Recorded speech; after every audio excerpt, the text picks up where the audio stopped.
नमस्ते सबैजनालाई। आज म हजुरहरूमाझ मिठो कागतीको अचारको रेसिपी लिएर आएको छु। एकदमै मिठो हुन्छ इन्स्ट्यान्ट कागतीको अचार। सो हेर्नु होला है त मैले कसरी चाहिँ कागतीको अचार बनाउँछु घरमा भनेर। पहिला सुरु त म यो कागतीलाई 2 मिनेटलाई बोइल गर्नलाई राखिदिन्छु। धेरै बोइल गर्नु पर्दैन, 2 मिनेट मात्र बोइल गर्दा हुन्छ। अनि त्यसपछि निकालेर यसलाई किचन टावलले यसरी पुस्नुपर्छ राम्रोसँग पानी। यसको बाहिरको सबै पानी एकदम ओभानो हुने गरी पुस्नुपर्छ। पानी चाहिँ रहनु हुँदैन। सकेसम्म राम्रोसँग सुक्खा गराएर पुस्नु होला। त्यसपछि अब म यहाँ कागतीलाई काट्छु। यसलाई चाहिँ म बारीक पिसमा सानो सानो गरेर काट्छु।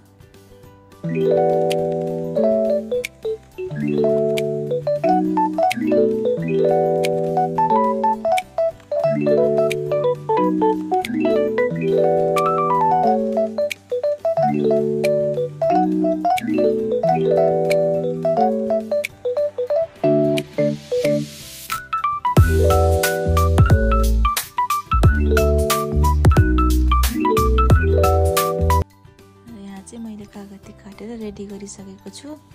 त्यसपछि मैले यहाँ तड्काको लागि तेल बसालेको छु ग्यासमा। त्यसपछि मैले अब त्यो कागतीमा धुलो खुर्सानी राखेको छु अनि बेसार अनि नुन अलि बढी राख्नु होला, कागतीलाई नुन बढी चाहिन्छ। र त्यसपछि मरिचको धुलो पनि राखेँ मैले अलिकति।